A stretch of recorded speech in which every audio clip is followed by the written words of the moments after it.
Ju përshëndes të gjithëve nga lajmet këtu në Top Channel. Besimtarët e krishterë në gjithë Shqipërinë kremtuan Pashkët.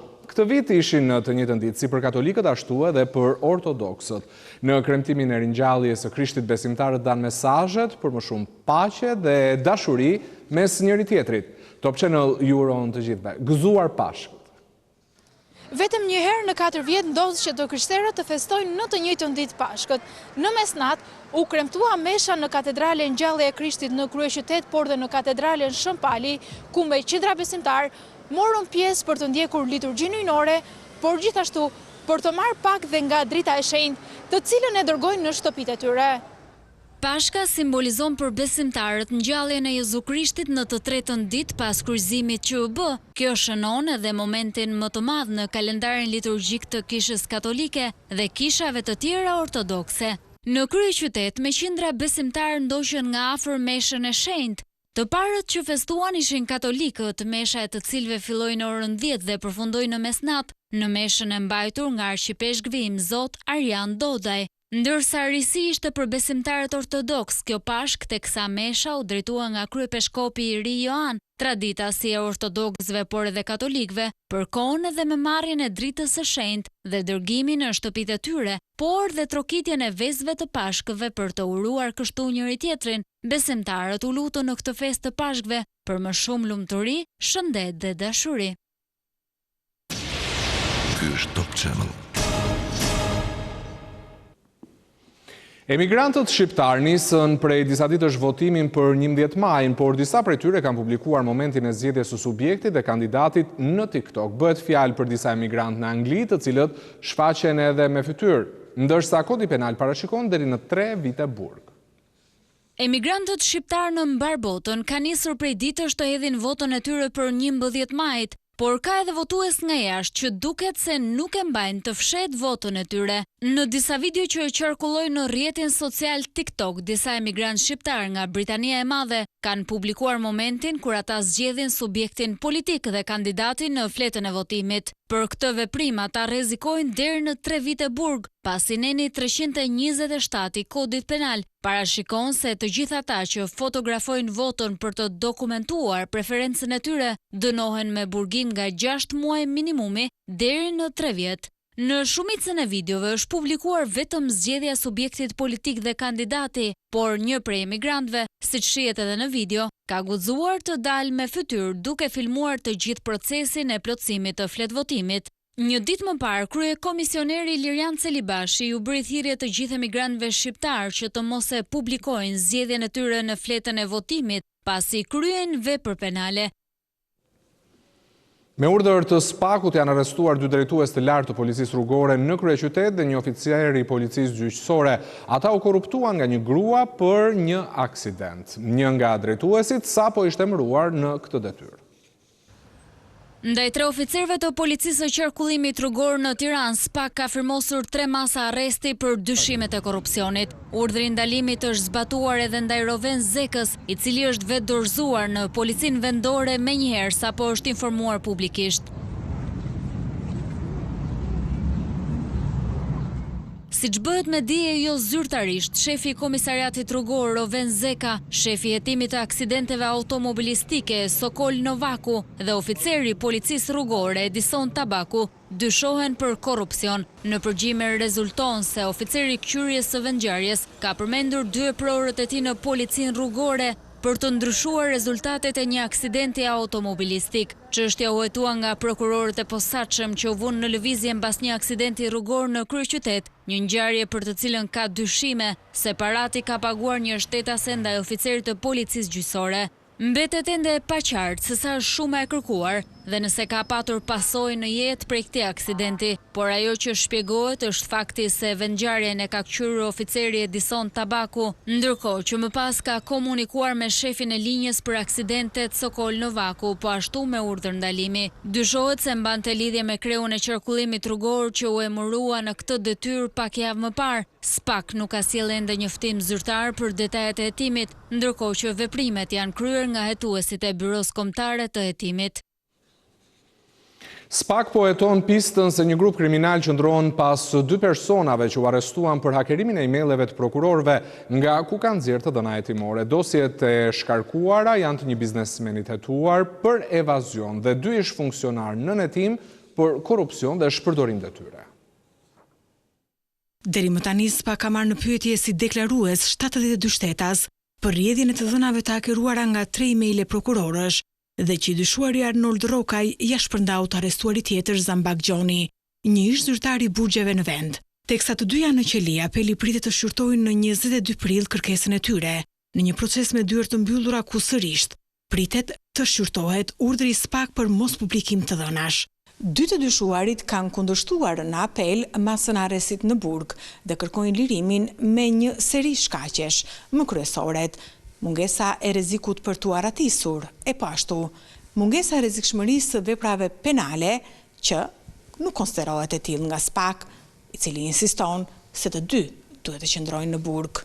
E ndërsa SPAK ka njoftuar zyrtarisht se nuk është prekur sistemi dhe se po vazhdon hetimet, Top Channel disponon të dhëna se cilat janë informacionet e tërhequra nga emailet e 3 prokurorëve, të cilët dyshohet se nuk e kishin rinovuar passwordin e postës elektronike.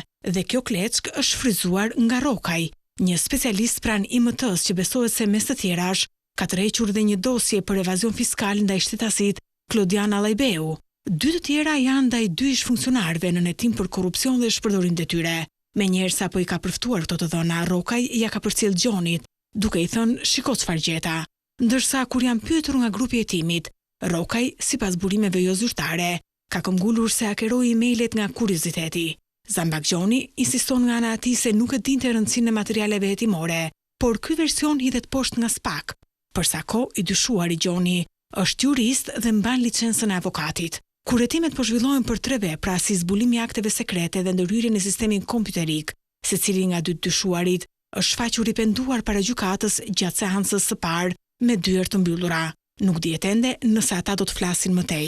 Veç këtyre 2 akuzave, SPAK po jeton edhe për grup kriminal dhe kryerje të veprave në kuadër të grupit kriminal, mbasi ka dyshime të forta se personazhe të tjerë fshihen mbas 2 të arrestuarve dhe për këtë arsye prokuroria e posaçme është kompetente dhe po vjon hetimet ende. Për Top Channel, Anila Hoxha.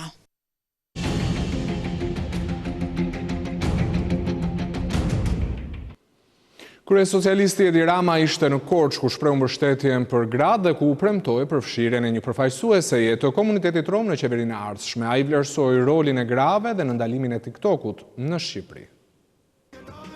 Një përfaqësuese e komunitetit rom mund të jetë pjesë e qeverisë së ardhshme të Edi Ramës nëse ky i fundit fiton zgjedhjet e 11 majit. Këtë e bëri të ditur vetë kryesocialisti Rama gjatë një takimi me gratë dhe vajzat në Korçë. Një vajzë nga Delvina e shkëlqyer, e cila përfaqëson gratë dhe vajzat e marginalizuara dhe e cila jo vetëm që mund të jetë një zë shumë i nevojshëm në kuvendin e Shqipërisë, por jeni të sigurta që në rast se nuk do të jetë në kuvendin e Shqipërisë, patjetër do të jetë një zë në qeverisjen tonë të mandatit të ardhshëm. Rama vlerësoi rolin e gruas në shoqëri dhe politik teksa theksoi se edhe nisma për mbylljen e TikTok nuk mund të arrijej pa to. E kam thënë dhe herë tjetër, nuk e di nëse ne do arrinim ta mbyllnim TikTokun, nëse nuk do të kishim mbështetjen absolute të grave. Dhe nëse do ishte vetëm muhabet burrash, kam frikë se nuk do kishte kaq shumë mbështetje mbyllja dhe marrja në mbrojtje e fëmijëve nga kanosja që i bën TikToku. Por kryesocialisti nuk kurseu as batutat me gratë e vajzat të cilave u kërkoi të mos bëjnë krushim me opozitën. Krushia me çdo demokrat bazohet tek je me BE-n apo je me Kënetën. Nëse je me BE-n, të trashëgojeni. Nëse je me Kënetën, nuk kam vajzë për ty. Rrofshin gratë e Korçës, Pogradesit, Paligjit, Devollit, Pustecit dhe të Kolonjës. Kreu i PD-s Sali Berisha ishte në mbrëmje në kombinat ku sulmoi partitë e reja, për cilat tha se nuk duan që të bëjnë koalicion me demokratët, por do t'i çojnë vota Edi Ramës. Berisha në prezantimin e programit elektoral tha se ai është bërë me ekspertizën më të mirë ndërkombëtare. Nga kombinati ku mbylli takimet elektorale të kësaj të shtune, kreu i opozitës Sali Berisha nuk shënjestroi vetëm Edi Ramën, por edhe partitë e reja në garën e 11 majit. Një gjë ta dini. Të gjitha atyre forcave politike, jo Partisë Socialiste dhe se brava nuk është mos e pyet domosdoshmë si është puna e tij. Të gjithë i kemi ftuar. Jo se unë nuk kisha vërejtje po prap interesi juaj. Prap interesi i madh i vendit për të shpëtuar nga kjo e keqe. I ftuam të vinë koalicion. Jo, çfarë thon tani? Ne nuk duam rotacion. Po duhen Edi Ramën atër rrinë për të zgrapur, për të marrë vota nga ne në mënyrë që të ndihmojnë Edi Ramën. Ky është akt i shëmtuar. Berisha kërkoi votat e qytetarëve me bindjen se ka programin më të mirë për 11 majin, që sipas tij është me ekspertizë ndërkombëtare. Vi këtu me bindjen më të thellë se ja kemi dalë të hartojmë projektin më të mirë që kemi paraqitur ndonjëherë para shqiptarëve. Ja kemi dalë të hartojmë një projekt të tillë, s'pari sepse kemi ekspertizën më të mirë ndërkombëtare.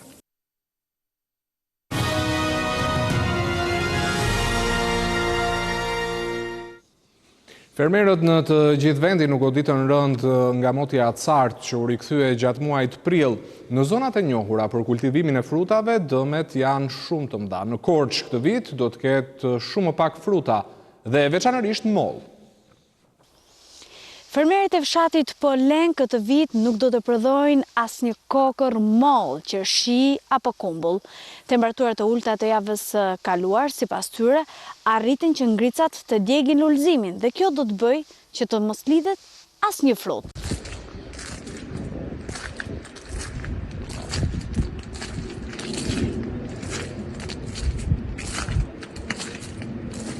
Fermerët kërkojnë nga Ministria e Bujqësisë apo bashkia të subvencionohen me qëllimin e vetëm që të punojnë pemët, tokën, t'i plerojnë për të siguruar prodhimin e vitit 2026. Këtë vit do prodhojmë më pak lëngje frutash sepse nuk kemi fruta. Problemi më i madh është domethënë nuk do arrim dot t'i bëjmë dot me ilaç për vitin tjetër. Nga mundon 35 milion lekë si vit. Në një sezon normale pranvere, kjo lule duhet të lidhte kokra dhe më pas fermerët duhet të ishin në kërkim të tregut. Por, këtë vit, tregtarët nuk do të marrin më prodhimin vendas për shkak të mungesës.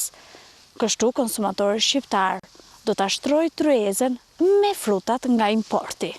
Ja ku e kaputëm këtë, dhe kjo petali kryesor, nëse duket është i zi komplet. Që do të thotë që nuk u ka prodhim. Sa dëm të shkaktuar të? Po demi është kolosal. Unë kam 2 hektar mollu. Deri tani mund të kenë vajtur 17.000-8.000 euro vetëm shpenzime. Sa moll ke prodhuar të vjet? Po rreth 800-900 kuntal po. Tani? Tani do me thënë është jo zero, po t'i futim edhe një bisht nga mbrapa. Qershia është e shkatruar, po thoj se plotësisht, po të njëjtën fat pësovi dhe kumbulla. Me çfarë do punosh këtë viti? Nuk ka fruta, që do të thotë ne do mundojmë si do pagojmë detyrimet tatimore. Unë kam 2 hektar mollë dhe si vjetë është dëmtuar 100% e prodhimit. Të vjen në lëvizje mekanizmat si drejtoritë e bujqësisë në përrethe dhe Ministria Përkatëse për dëshpërblimin apo ndihmën e fermerëve me fonde monetare. Këto pemë pa kokra këtë vit do të shërbejnë si pemë dekorative për shkak të gjeteve që ato do të kenë. Por nëse skema kombëtare nga Ministria e Bujqësisë apo skemat e tjera europiane do t'i subvenciononin fermerët për dietat anti-breshër dhe anti-grice, atëherë do t'ishim duke raportuar një histori suksesi. Për Top Channel, nga fushat me moll të Korçës, Rudina Muça.